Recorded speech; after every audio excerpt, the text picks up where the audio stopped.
Hey, and welcome to Dr. G Speaks. I am Dr. Kristen Guillory, and I am so very excited to help you experience a life of freedom, faith, and fun you may not even realize is possible. Listen, I know you feel held back, I know you feel stuck, and I know you are hiding. As a coach and the author of Look, Stop Hiding, How to Find Your Voice and Never Dim Your Light Again, you will get to listen to some amazing stories, receive some homework, that's the professor in me, and get some tools to help you live the life you deserve. It's time to quiet the noise and walk in the fullness of who God created you to be. It's time to stop hiding and start thriving. Together, we'll uncover your potential and ignite your journey to a fulfilling life, a life of freedom. Okay, y'all, so last week was absolutely magnificent. Listen, I had an idea that it was going to be pretty good, but I had no idea that it was going to be as good as it was. A couple of weeks ago, I was walking on the beach and I began to feel a little uneasy. I wasn't sure what the unease was. I wasn't sure of the root of it, but anytime I have a feeling where I'm just uneasy, not fear, not doubt, I'm just uneasy, I always pause and pray and say, okay, God, what are you trying to tell me? I also know that when I feel uneasy, it's not the time for me to make a decision. So later that night, it hit me that God was telling me that I needed to reschedule a couple of upcoming events I was hosting. I was going to be hosting my 5-day signature challenge, Speak, Serve, and Get Paid in October. And then I was launching or relaunching my signature 6-month program for speakers called Next Level in December. I heard God say, be present. Be present where you are. Be present with family. Be present with your upcoming travels. The 5-day challenge was going to begin 2 days after I returned from Los Angeles. And I just remember thinking, I would like to be present during this magnificent week that I didn't know was going to be as magnificent. I wanted to be present. I also was going to a gala with my dad in Houston, and just the idea of focusing on marketing and social media posts and getting registration links out there wasn't feeling light. I like to move in lightness, and it hit me just to push the events back, to push back Speak, Serve, and Get Paid to mid-December, to push back Next Level until early February so I could be present and fully celebrate the graduation of my inaugural cohort from the Dr. Kristen Guillory Signature Speaker Coaching Certification Program. The graduation was September 13th, 2025, and it was amazing. And I realized I didn't really sit enough in the celebration because I had some other events going on. A week later, I was traveling to Delaware to lead a Candid Conversations for Men. And then after that, I had some other things going on. And it hit me that, no, I want to celebrate. I was talking to my best friend and I said, girl, I don't feel like working right now. And I said, I'm not lazy. And I said that to someone else. They said, yeah, that is not one word anyone would ever use to describe you. And I know that anytime I'm in a place where I don't feel like working, that's a sign that I need to listen to. And I love what my best friend said. She said, girl, people spend so much time working on things and achieving things. And if they celebrate it at all, only celebrate it for a moment. Why can't we celebrate just as long as it took for us to achieve this goal? And having that conversation was helpful. So truly in 24 hours, I changed dates. I pushed things back and just said, I want to be present. I was in South Florida at the beach. I wanted to be present on the beach. I was going to be with family. I wanted to be present with family because if I hadn't pushed back dates, I would have been distracted by different things. Even though I have a system, even though I have a team, my mind would have still been somewhere else. And so the fact that I was able to be fully present in Houston with my dad at the gala and hanging out. I was able to be fully present on some phone calls with family and friends. I was able to be fully present in South Florida on the beach. I was able to be fully present while in South Florida for a couple of weeks and was open to meeting new amazing people. I would connect with some awesome folks that, in truth, if I would have had these events that I had planned still at the scheduled dates, I might have missed some amazing opportunities. And if I hadn't pushed back the dates, I would have missed some amazing opportunities that happened during this magnificent week. So last week on Tuesday, I headed to Arizona to celebrate a good friend of mine who was graduating with her master's degree. And I got there and I got to be present with her and celebrate her and catch up with her and meet her amazing family and celebrate her at the graduation. There were also some other things that occurred that allowed me to just realize what being present allowed me to do. I was on the elevator going down to go to my car to go to her graduation. And there was another graduate in the elevator in her graduation gown and regalia. And I looked at her and I said, "Congratulations." And she said, "Thank you so much." I said, "Remember to rest. I need you to rest." And she said, "Oh, I know. Thank you so much." I said, "No, no, I mean it. I need you to rest. I was a professor for 10 years. I have a whole bunch of degrees. I need you to rest." And she looked at me. She said, "Oh my gosh, my sister is a professor and she's been telling me to rest as well. This is confirmation that I need to rest." There was another woman on the elevator who worked at the hotel. And I looked at her and she is in tears. And I looked at her and I said, "You need to rest too." And she said, "That message was for me. I needed to hear this." And I remember thinking, I just said the word rest to someone, and this woman is in tears. It wasn't for me to understand her story. It wasn't for me to understand why that was so impactful for her. It was for me to be present and move in obedience. If I didn't move back those dates, my mind might have been on scheduling and social media posts. So I get to go celebrate my friend at her graduation. I get to have a lovely conversation with her family. And then I head to the airport from there to head to Los Angeles because I had an interview in Los Angeles on kind of a social media talk show. So I had an interview. I get to the airport and I land in Los Angeles at about 7:30 p.m. I hadn't been to Los Angeles in at least 15 years. And I was not aware that to get an Uber or Lyft, you've got to take a shuttle. So I'm in line waiting for the shuttle, and the shuttle finally comes, but it's packed. And I'm thinking, okay, some people are going to get off. No one gets off. And I'm like, well, I just have a small bag. I can probably get on. But there are many people in front of me. There's a woman in front of me with a suitcase and a bag, and the shuttle driver says to her, "Yeah, you're not going to be able to get on there." And I think, well, if she can't get on, I'm not going to be able to get on either. So the shuttle goes and she kind of looks at me and she says, "Oh my gosh, I've already been waiting 30 minutes." And I said, "Yeah, but it's okay. It's okay. There's always a reason." This woman and I began to have a conversation, and I learned that she was in Los Angeles because she was going to be a photographer for the LA Fashion Week. She was a photographer at the New York Fashion Week, and she has a dream to do Paris Fashion Week. And I told her it's already done. It's happening. And she said, "Oh, thank you so much." We began to talk about her relationship that she is in. And she said, "I know I'm supposed to be out of this. Like, I'm not supposed to be in this." And I said, "Well, how do you know?" And she gave me some things. And I said, "Well, when are you going to leave?" And she said, "No, I have a plan. I'm going to leave. I don't feel like I'm thriving. I don't feel like I'm able to do all these things." And I said, "Well, you can do it. You deserve lightness. You deserve healing.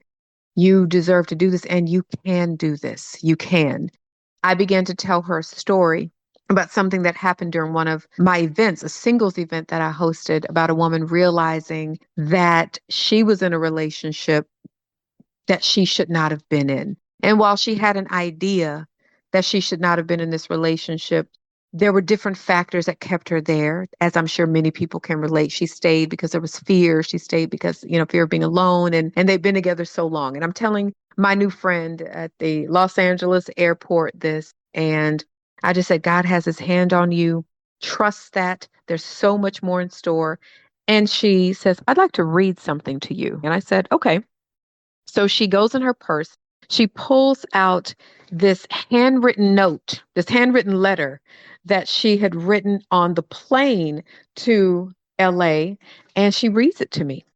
And the letter says things capturing her goals, says things about what she would like God to do. And God, I know you have more for me. God, I know there's more. I know this is the promise, just things that she wants. And I said, thank you so much for reading that to me. And what was so beautiful and interesting, some things in that letter are things that I either said to her or things that I always say to people. And she was like, oh my gosh, like, I can't believe this trip is already starting like this with me meeting you. And I said, I'm wondering if this connection, this interaction, is God reminding you that he sees you. That out of all the people, I said, I could have stood anywhere. I could have stood in that other line and I might have been on the shuttle. I could have stood anywhere else, but God had me, had us stand right here as a reminder that he's not forgotten about you, that he sees you, that he would use this curly haired woman that you do not know, you've never met, to see you and speak into you. I began to share some things about me and my life and how dating's never been this huge priority and how I believe in genuine, authentic, intentional friendship and that I believe in ease. And that excited her so much to learn about my story, learn about things about me. I told her just other things about me, like, yeah, I'm extra grown, but, there's just differences about me, things I haven't done that most people have done. And that excited her when she learned that you haven't done that. I said, no, I haven't. I haven't. And we exchanged social media information, got on the shuttle, went our separate ways. And because she took Uber, I took Lyft, we said goodbye. I'm walking to the lift and there's a lovely woman standing there because I'm still not sure of the area. And she helps me out and says, ooh, I really like your hair. Your hair is beautiful. And she was a hairstylist, and get in the Uber. I get dropped off, and that's my night. I thought it wasn't going to be anything eventful like that. I would have missed the moment to meet that woman because 3 days later, I would have started my 5-day challenge. I would have been focused on probably on my phone doing other things. So I wake up the next morning to wash my hair for this interview that I have. Because I'm on fresh curls, I wanted to look fresh. And I'm washing my hair. I bring my own hair stuff. I had my own mousse, I had leave in. And normally in showers at hotels, they have shampoo and conditioner. Well, the items in this shower, I did not really understand what they were. One did say hair something. So I'm like, okay, that's shampoo. I know that is. And another said moisturizing rinse. And I thought, okay, I guess this is the conditioner. And I put it on my hair and wash it out. And I dry my hair a little bit to begin putting the mousse and the leave-in conditioner on. And I look at my hair and I said, yeah, something looks a little different. Something looks a little different. I don't think that was conditioner. I think I just put body wash on my hair. I don't think that was conditioner. Okay, well, we'll see. We'll see. And I put the stuff on, it dries, and it's not quite what I'd like it to be. Not quite, the curl, not quite. And I remember thinking, it doesn't look the way I would prefer, but it's okay. It's okay. I think that if I would have had my mind on these events, I would not have been at peace. I probably would have been panicked. I probably would have been nitpicking so many things.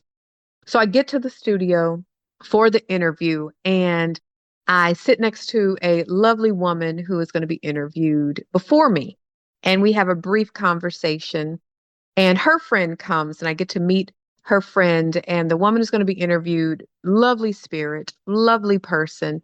And I saw this tenderness in her. So listen, y'all, I went to go be interviewed. I didn't go to this to make friends necessarily. I went to be present. And the woman and her friend and someone else are around, and they're talking about they're going to be speaking at this really big event.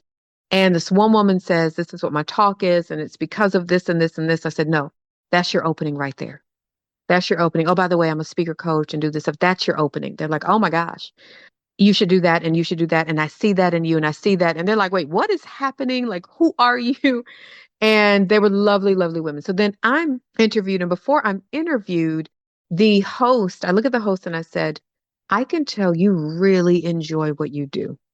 And she said, "I do. And out of anybody who would know that, I can tell that you know that because I can tell you're gifted." She said, "Oh, but your resume, oh my gosh." And we start the interview and the interview flows and it's lovely. And we talk freedom and authenticity and what I believe is the number one reason for divorce. I said, I'm going to share this for the second time publicly. The first time was on my podcast and I'm sharing it with you. And I shared that I believe the number one reason for divorce is one or both parties was not healed enough before they got married, or I added an or something really hard or traumatic happened during the marriage that they haven't healed from enough. And I gave an example, and the example is I know someone who she continues to offer her husband support and wants him to know that she's there for him. And I said to her, "I believe your husband really wants to accept your support. I know he loves you, but there's some wound that your husband has where he is either afraid of accepting support, he has accepted support before and was disappointed, or he's believed that a man is supposed to do it all by himself." I said, "There's nothing you can do to make him accept it. The only thing that's going to help that is if he does his healing work, because we have to be active participants on our healing journey. You will know if he's doing his healing work by the fruit, by accepting help." So I shared that on the show and it ends and the host is like, mic drop. Oh my gosh. I talk about young jock. I talk about stages. Like I'm just authentically me. And we have a lovely conversation after the show. One of the producers, one of the tech guys who's putting the microphone on me, I asked him if he is an actor because he shared a few things and he's like, "Yes." And I mentioned that I have taken a couple lessons to learn the congas and he just lit up. He lit up because he's like, "Well, I want to learn how to play the bongos and I want to learn this." And it just was because I'm thinking, I don't want to unintentionally ignore this person who's putting a microphone on me. I want to express gratitude to him. I brought a thank you card for the talk show host because I thought you probably record 8 episodes a day, once a week. And I know people are gracious and they are grateful to be there. But I thought, I wonder how many people really express authentic gratitude, like really express this. And I also know as someone who does a lot for people, for someone who is a leader, unintentionally, we can get overlooked. Unintentionally, people can forget that we're human, that we have feelings, that we have hard moments. And although she is authentic and lovely and genuinely love what she does, she's human. So I wrote her a card that just said, "Thank you for your light. I hope that you take time to breathe. Thank you for all that you do." And I gave her the card. So then the woman, one of the other women that I met, I looked at her and I said, "You're still hiding something. You're still hiding behind this thing with your self-esteem and more." And she begins to get a little emotional. We all go outside. So it's a group of us. And she shares with me a part of her talk, a part of this upcoming talk. And in the talk, it's revealed that she experienced domestic violence. And she's sharing some more. And then she talked about one of the causes or one of the big causes for what happened was her low self-esteem. And I paused her and I said, "Pause. Absolutely not. The emergency moment was not your self-esteem. It was that a loser chose to put his hands on you, that a loser harmed you, not your self-worth, not your self-esteem. There are women who are extremely confident and a partner put their hands on them because they're a loser." They loved when I said loser. They loved when I said that. And I looked at her and I said, "Oh my gosh, you are holding on to a belief that you caused this loser to harm you. There was nothing you did to cause that. I'm so sorry. There is nothing you did to cause it. I'm so sorry that you experienced that. You've been holding this shame. You've been holding that it was part of your fault for all these years and it's not. And I'm so sorry." And she begins to get a bit emotional. And I began to see her physically like change in front of us. And the other people who are out there, they're seeing it and they're so excited. And the woman is thanking me and so grateful. And like, you can't get rid of me and I'm going to be around and all these lovely things. And I just said, I see you. I see you. I see you. And when and if you are healed enough to share, you're welcome to share whatever your journey is. But I'm so sorry that a loser put his hands on you that had nothing to do with you. Now, we know it takes 7 times for a woman to leave an abusive situation. And if there were a list of 30 reasons why she may stay, one of the 30 could be self-esteem, self-worth. Yeah, one of the 30 could be. But self-esteem, self-worth did not cause somebody to be violent towards you. He's a loser who chose to be a loser and put his hands on you. That's the only thing that caused it, was him being a loser and putting his hands on you.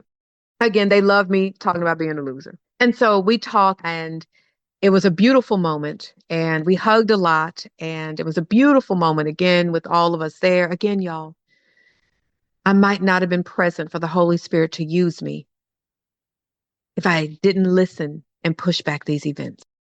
So we're getting ready to leave and we're taking pictures together. And there's a gentleman who volunteers to take our picture. And he has my phone and he said, "Okay, y'all, look at the camera." And I'm thinking, we didn't ask, I don't need your direction. Just hold the camera and do this and do this. And then he says, "Jump, dance, kiss." I looked at him crazy and I said, "Thank you. Give me my phone." And he said, "Oh, she didn't like that. Absolutely not. That is unacceptable." And I began to tell the women, we reject all of that. We didn't ask him to do any of that. All we did, he could have taken a picture, but that is an example of someone who does not know how to just be in the presence of elite women. He has to assert himself. He has to say something. He can't just be and then gonna talk about kiss. Get out of here. I said, we reject all of what he just did. The women loved when I said that. We reject anything raggedy. I said, now, ladies, let me be very clear. I do not waste my words. I do not give pearls to swine. I am only given and led to offer these words to elite people, not raggedy people. And they love that too. And we laughed a little bit more and we departed. I walked down the street because I wanted to walk. I felt really good. I wanted to walk down the street in LA. And I passed by these guys who were the valet at this restaurant. I said, "Hey guys, is this a good restaurant?" And they said, "It is. You should go try it." And I went in and had conversations with different people. And then the Uber picks me up and I'm taken back to the hotel and have a conversation with the gentleman who was driving, who is a loan officer and does mortgages. And I said, "Oh, my mom does that as well." And we began to talk about how genuinely caring for your clients is a gift. And he mentioned that. He said, "Clients want to work with me, even if somebody else can get them a better rate. They always want to work with me." I said, "That means you see your clients. That means you help them." I said, "My mom, who actually retired almost 10 years ago, she has a mortgage company and she has at least 12 pending clients like right now. She does no advertising. She does no marketing. It's because she genuinely sees and cares for her clients, and that's a gift of hers." Y'all, that night, I go see a kind of one-man show called Walk, based on the Parkland school shooting that happened in 2018. And Walk is Joaquin, who is the son of the dad who was the one-man show. So Joaquin is one of the students, unfortunately, who was killed in the shooting. And I went to that to see that and bless the father and family's heart and bless all the hearts of those who have lost anybody and lost students and children to gun violence in that way. Then the next day, I go have breakfast and have a lovely long conversation with my dad on the phone for a while. And I go and guess what? I go have lunch with the LA Fashion Week photographer.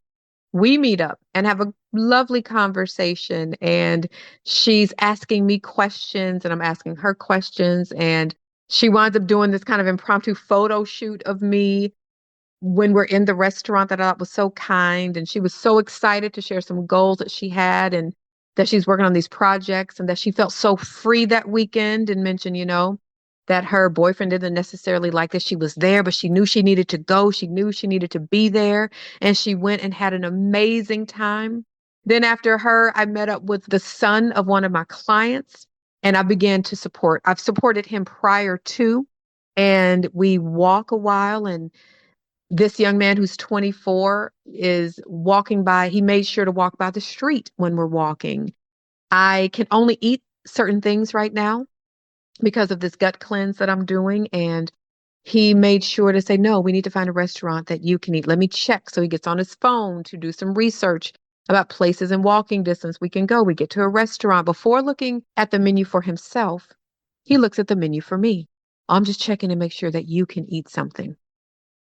We are walking and he is offering to wait for me until my ride comes. He's holding my bag. He's doing other things. And I said, sir, you could teach people. You could teach some men about chivalry and respect. Where did you get this? He said, my mom. I said, well, I'm going to have to tell her, shout out to her. Then I get in my Uber and he said, thank you for everything. It was so nice meeting you. And he said, let me know when you get there. Let me know when you get to the airport. Absolutely. And he and I, during our walk, we talk about different things. I give him some encouragement in different areas. So I get to the airport and get on the plane, and we're getting off the plane. There's a woman who's sitting next to me who's drawing the whole time on the flight.